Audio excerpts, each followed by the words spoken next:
പ്രേമ, ഈ ISROയിൽ നിന്ന് നിർബന്ധമായിട്ട് ആൾക്കാർ വിരമിച്ചു പോകുന്നു, ഒരു കൂട്ട വിരമിക്കൽ. ഇടയ്ക്കൊക്കെ അങ്ങനെ ഉണ്ടായിരുന്നു, വളരെ കുറച്ച് പേരൊക്കെ വിരമിച്ച് പോകുമായിരുന്നു. അതിപ്പോൾ ഒരു ശീലം പോലെ ഒരുപാട് പേര് ഇങ്ങനെ നേരത്തെ തന്നെ ഓൾഡ് റിട്ടയർമെൻ്റ് എടുത്ത് പോകുന്നു എന്നുള്ളൊരു വാർത്ത കേൾക്കുന്നു. എന്താണ് അതിനെക്കുറിച്ച്? അങ്ങനെ എന്തായിരിക്കാം അവരങ്ങനെ പോകുന്നതിൻ്റെ കാരണം? ആളുകൾക്ക് മനസ്സിലാകാൻ എളുപ്പത്തിന് ഒരു സിനിമാ രംഗം പറഞ്ഞു തരാം. കുഞ്ഞിക്കോനൻ സിനിമയിൽ നമ്മുടെ സലീം കുമാർ മുതലാളിയായ കൊച്ചിൻ ഹനീഫയോട് എനിക്ക് നിങ്ങളുടെ ജോലി ഇഷ്ടപ്പെട്ടില്ല, പിടിച്ചു എൻ്റെ രാജിക്കത്ത് എന്ന് പറഞ്ഞിട്ട് ടെസ്റ്ററും കൊടുത്തു പോകുന്നൊരു സീനുണ്ടല്ലോ. അപ്പോൾ മുതലാളി വീണ്ടും തിരിച്ച് മോനെ എന്ന് പറഞ്ഞിട്ട് എന്ന് പുട്ടുമ്പോഴൊക്കെ കൊടുത്ത് സ്വാധീനിക്കുന്ന വീണ്ടും ജോലിക്ക് തിരിച്ചിട്ട് വാസ്തവത്തിൽ ഇതാ ഇപ്പോൾ ISRO നടന്നുകൊണ്ടിരിക്കുന്നത്. അവിടെ 20-30 വർഷം എക്സ്പീരിയൻസ് ഉള്ള വളരെ സീനിയർ ആയിട്ടുള്ള സയന്റിസ്റ്റുകളെല്ലാം തന്നെ VRS എടുക്കുകയാണ്. അവർക്ക് അത് അവരുടെ സ്വാതന്ത്ര്യമാണ്. ജോലിയിൽ തുടരാൻ താല്പര്യമില്ലെങ്കിൽ വോളണ്ടറി റിട്ടയർമെന്റ് എടുത്ത് പോകാം. പക്ഷെ ഇവിടുത്തെ പ്രശ്നം, ഇവരിങ്ങനെ കൂട്ടത്തോടെ പോകുമ്പോൾ അത് നമ്മുടെ രാജ്യത്തിന്റെ ബഹിരാകാശ പദ്ധതികളെ തകിടം മറിക്കുന്ന പരിപാടിയായി മാറുന്നുണ്ട്. തീർച്ചയായിട്ടും. ഇപ്പൊ പ്രത്യേകിച്ച് പറയുകയാണെങ്കിൽ ഈ വർഷം അവസാനത്തോടുകൂടി നമ്മുടെ ഗഗൻയാൻ ദൗത്യത്തിന്റെ നമ്മുടെ സഞ്ചാരികളെ ബഹിരാകാശത്ത് എത്തിക്കുന്ന ഗഗൻയാൻ ദൗത്യത്തിന്റെ ആളില്ലാ ദൗത്യം നടക്കേണ്ടത് ഈ വർഷം അവസാനത്തോടുകൂടിയാണ്. അടുത്ത വർഷം ഈ 4 പേരിൽ 3 പേരെ എത്തിക്കണം. ഇവരെ വഹിച്ചുകൊണ്ടുള്ള പേടകം നമുക്ക് വിക്ഷേപിക്കേണ്ടതാണ്. അപ്പൊ ആ പ്രൊജക്ട് തകിടം മറിയും എന്നുള്ളൊരു ആശങ്ക ഇപ്പോൾ വരികയാണ്. കാരണം അതിന്റെ പിന്നിൽ പ്രവർത്തിക്കുന്ന 20-30 ഒക്കെ വർഷം എക്സ്പീരിയൻസ് ഉള്ള സീനിയർ ആയിട്ടുള്ള സയന്റിസ്റ്റുകളാണ് ഞങ്ങൾ പണി മതിയാക്കുന്നു എന്ന് പറഞ്ഞിട്ട് പോയേക്കുന്നത്. ഇപ്പോൾ അത് കാരണം ISRO ഇപ്പോൾ ഒരു ഉത്തരവ് അവിടെ ഇറക്കിയിട്ടുണ്ട്. കഴിഞ്ഞ ജൂലൈ 14 ഒരു അസാധാരണ ഓഫീസ് മെമ്മോറാണ്ടം ഇറക്കി. അപ്പൊ ഇപ്പൊ അവിടെ പല ടീമുകൾ പ്രവർത്തിക്കുന്നുണ്ട്. ഇപ്പൊ ഓരോ സംഗതിയായിട്ട് ബന്ധപ്പെട്ട് ഒരു ഹെഡ് ഉണ്ടാകും, അദ്ദേഹത്തിന്റെ കീഴിൽ ഒരു ടീം ഉണ്ടാകും. ഇവരൊക്കെ ഓരോ പ്രൊജക്ട് ഏറ്റെടുത്ത് നടപ്പിലാക്കുക. അപ്പൊ ആ ടീം മെമ്പറിൽ ആർക്കെങ്കിലും തുടരാൻ താല്പര്യമില്ലെങ്കിൽ VRS അപേക്ഷ കൊടുക്കുന്ന ആ ടീമിന്റെ ലീഡർക്കാണ്. അപ്പോൾ ഇത് പ്രകാരം മുമ്പ് അവരുടെ ഇത്തരം അപേക്ഷകൾ അംഗീകരിച്ച് തീർപ്പാക്കുന്നത് അത് ഡിപ്പാർട്ട്മെന്റ് ഹെഡായിരുന്നു. ഇപ്പോൾ ഈ മെമ്മോറാണ്ടം പറയുന്നത് ഒരു കാരണവശാലും അങ്ങനെ വകുപ്പ് മേധാവികൾ ഇവർക്കുള്ള ഈ പിരിഞ്ഞുപോകൽ അപേക്ഷ അംഗീകരിച്ചു കൊടുക്കേണ്ടതില്ല. അത്തരം അപേക്ഷകൾ നേരെ ഹെഡ് ഓഫീസിലേക്ക്, അതായത് ISROയുടെ ഹെഡ് ഓഫീസ് അഥവാ നമ്മുടെ ബഹിരാകാശ മന്ത്രാലയം ഉണ്ടല്ലോ, അവര് തീരുമാനമെടുക്കട്ടെ. ആ സമയം കൊണ്ട് ഈ ടീം ലീഡ് ഇവരുടെ രാജി പിൻവലിപ്പിക്കാനായിട്ട് ഇവരുടെ മേൽ സമ്മർദ്ദം ചെലുത്തി ഇതിൽ തുടരാനായിട്ട് പ്രേരിപ്പിക്കണം എന്നുള്ളതാണ് പറഞ്ഞേക്കുന്നത്.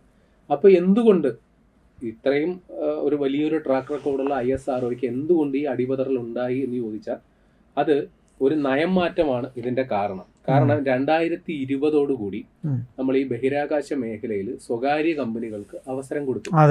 അപ്പൊ ഇപ്പോ ഈ മേഖലയിൽ ഏതാണ്ട് 400-ലധികം സ്റ്റാർട്ടപ്പുകൾ സ്വകാര്യ കമ്പനികൾ പ്രവർത്തിക്കുന്നുണ്ട്. ഉദാഹരണം പറയുകയാണെങ്കിൽ പിക്സല്, സ്കൈ റൂട്ട്. ഈ സ്കൈ റൂട്ട് എന്ന സ്വന്തമായിട്ട് റോക്കറ്റ് വിക്ഷേപിക്കുന്ന ഘട്ടം വരെയൊക്കെ എത്തി. അപ്പൊ ഇവര് വൻ പാക്കേജ് ആണ് ഈ ശാസ്ത്രജ്ഞർക്ക് ഓഫർ ചെയ്യുന്നത്. ഈ സ്വകാര്യ കമ്പനികൾ ഇവരെ ഇപ്പോ ISROയിൽ പ്രവർത്തിക്കുന്ന പ്രവർത്തന പരിചയമുള്ള ഒരു ശാസ്ത്രജ്ഞനെ അവർ വാങ്ങുന്നതിന്റെ 2-3 ഇരട്ടി ശമ്പളമാണ് വാഗ്ദാനം ചെയ്യുന്നത്. അപ്പൊ ശമ്പളം കൊണ്ട് മാത്രം തീരുന്നില്ല, ആകർഷകമായ മറ്റ് പാക്കേജുകളും അതും പോരാത്തതിന് ഈ കമ്പനികളിലെ ഓഹരി പങ്കാളിത്തം വരെ ഓഫർ ചെയ്യുന്നുണ്ട്. അപ്പോൾ ആത്യന്തികമായി എല്ലാവരും മനുഷ്യരാണല്ലോ. ഈ മോഹന വാഗ്ദാനങ്ങളിൽ അവർ വശംവദരായി അത് വിട്ടുപോകുന്നു. പക്ഷെ ഇത് ചിലർ സ്വന്തം സ്റ്റാർട്ടപ്പും സ്വന്തമായിട്ട് തുടങ്ങുന്നു എന്നും പറയും. പക്ഷെ ഇത് നമ്മുടെ രാജ്യത്തിന്റെ ഒരു എന്താ പറയുക, ബഹിരാകാശ പദ്ധതികൾക്ക് വലിയ വെല്ലുവിളിയാകുന്നുണ്ടെങ്കിൽ ഇതൊരു രാജ്യദ്രോഹ കുറ്റമായിട്ട് നമുക്ക് ഇതിനെ പറയാൻ പറ്റില്ല. കാര്യം ഈ സ്വകാര്യ കമ്പനികളും പ്രവർത്തിക്കുന്ന നമ്മുടെ രാജ്യത്തിന് വേണ്ടി തന്നെയാണ്. തീർച്ചയായിട്ടും ഇവരുടെ സേവനവും ISRO പ്രയോജനപ്പെടുന്നു. ഓയിൽ കമ്പനികളിലേക്കും പോകുന്നു. അതെ, സ്വന്തമായ കമ്പനികള്, സ്വന്തമായ ഈ IT സ്ഥാപനങ്ങളൊക്കെ ചെയ്യുന്നുണ്ട്. എന്തും ആയിക്കോട്ടെ, ഏതായാലും ഈ ബഹിരാകാശ പദ്ധതികളുമായിട്ട് പ്രവർത്തിക്കുന്ന സ്റ്റാർട്ടപ്പുകളിലേക്ക് ഇവർ മാറുന്നത് വലിയ രീതിയിൽ ആ രംഗത്ത് ഇന്ത്യക്ക് ഒരു തിരിച്ചടി ആകാനുള്ള സാധ്യത കുറവാണ്. കാര്യം ഇവരും എല്ലാം പ്രവർത്തിക്കുന്നത് ISROയുടെ സബ് കോൺട്രാക്ടുകൾ എടുത്തും അങ്ങനെയുള്ള പരിപാടികളൊക്കെയാണ് ഇവരും ചെയ്യുന്നത്. പക്ഷെ ISRO കൊടുക്കുന്നതിനേക്കാൾ മെച്ചപ്പെട്ട ശമ്പള പാക്കേജുകളും മറ്റുമാണ് ഇവർ ഓഫർ ചെയ്യുന്നത്. അപ്പൊ അതിന്റെ കാരണം ഇവർക്ക് ഈ സ്വകാര്യ സ്റ്റാർട്ടപ്പുകൾക്ക് ISRO മാത്രമല്ല ക്ലയന്റ് ആയിട്ടുള്ളത്, മറ്റു വിദേശ ഏജൻസികളും ക്ലയന്റ് ആയിട്ടുണ്ട്. അപ്പൊ അതിൽ നിന്നൊക്കെ വലിയ രീതിയിലുള്ള വരുമാനം കിട്ടാൻ സാധ്യത. അതുകൊണ്ടാണ് ഇവർ വലിയ പാക്കേജുകൾ ഓഫർ ചെയ്യുന്നത്. സ്വാഭാവികമായിട്ടും നമുക്കൊരു ചോദ്യം ഉണ്ടാകും, ഈ ISROയിൽ അത്ര മോശം സാലറി പാക്കേജ് ആണോ എന്ന്. നമ്മൾ സാധാരണക്കാരന്റെ കാഴ്ചപ്പാടിൽ നോക്കിയ ഒരിക്കലും അല്ല. കാരണം അവിടുത്തെ ഒരു തുടക്കക്കാരനായ സയന്റിസ്റ്റിന് കൊടുക്കുന്ന ഫസ്റ്റ് സാലറി 56,100 മുതൽ 1,77,500. ഇപ്പൊ നമ്മളൊരു സാധാരണക്കാരന്റെ കാഴ്ചപ്പാടിൽ ഒരു LD ക്ലാർക്കോ ആ ഒരു നില വരെ നമുക്ക് ഒരു 30,000-40,000 ഒക്കെ ശമ്പളം കിട്ടിയാൽ നമ്മൾ ഹാപ്പിയാണ്. ആ ഘട്ടത്തിലാണ് ISRO ഇത്രയൊക്കെ കൊടുക്കുന്നത്. ഒരു സീനിയർ സയന്റിസ്റ്റ്, ഒരു ഡിസ്റ്റിംഗ്വിഷ്ഡ് സയന്റിസ്റ്റ് ആണെങ്കിൽ അദ്ദേഹത്തിന് 2,05,400 മുതൽ 2,24,400 വരെ ശമ്പളം കിട്ടും. ഇനി ISRO ചെയർമാൻ ആയാൽ ഇപ്പോൾ കിട്ടുന്ന ശമ്പളം 2,50,000 രൂപയാണ് മാസ ശമ്പളം. കൂടാതെ ഒരു കേന്ദ്ര സർക്കാർ ജീവനക്കാരന് കിട്ടുന്ന എല്ലാവിധ ആനുകൂല്യങ്ങളും റിട്ടയർമെന്റ് ബെനിഫിറ്റുകളും എല്ലാം ഇവർക്ക് കിട്ടും. അപ്പൊ ഇത് നമ്മൾ ഒരു സാധാരണക്കാരന്റെ കാഴ്ചപ്പാടിൽ നോക്കുമ്പോൾ അത്യാവശ്യം നല്ല ഒരു സാലറിയാണ്. പക്ഷേ ISRO ചെയർമാൻ ആയിരുന്ന സോമനാഥ് നടത്തിയ ഒരു വെളിപ്പെടുത്തലുണ്ട്. ഇപ്പോൾ ഈ ISROയിലൊക്കെ പണിയെടുക്കുന്നതെന്ന് പറഞ്ഞാൽ നല്ല കാര്യശേഷിയുള്ള സയന്റിസ്റ്റുകളാണ്. ഈ നമ്മുടെ IIT-കളിൽ പഠിച്ചിറങ്ങിയ നല്ല ക്വാളിഫൈഡ് ആയിട്ടുള്ള എഞ്ചിനീയർമാരെയാണ് ISRO ക്യാമ്പസ് റിക്രൂട്ട്മെന്റിന് വേണ്ടി സമീപിക്കുന്നത്. അപ്പൊ അവരെ സംബന്ധിച്ച്, അത്രയും വലിയ ക്വാളിഫൈഡ് ആയിട്ടുള്ള എഞ്ചിനീയർമാരെ സംബന്ധിച്ച് ഈ ISROയിലെ ശമ്പള സ്കെയിലൊക്കെ വളരെ അനാകർഷകമാണ്. അവർ പറയുന്നത് ഞങ്ങൾ ഓപ്റ്റ് ചെയ്യുന്ന കാൻഡിഡേറ്റ്സിൽ 60% പേരും ശമ്പളം പോരാന്ന് പറഞ്ഞ് ഈ ISROയിലേക്ക് വരുന്നില്ല പറയുന്നത്. അവർക്ക് അമേരിക്കയിലോ മറ്റു രാജ്യങ്ങളിലോട്ടൊക്കെയുള്ള വമ്പൻ കമ്പനികളുടെ വലിയ വലിയ ഓഫറുകൾ വരും. ചിലപ്പോൾ ഒരു വർഷം 1 കോടി രൂപ വരെയൊക്കെ സമ്പാദിക്കുന്ന ആൾക്കാർ ചില ക്യാമ്പസ് റിക്രൂട്ട്മെന്റ് വഴി കയറിപ്പോയ വാർത്തകൾ നമ്മൾ കണ്ടിട്ടുമുണ്ട്.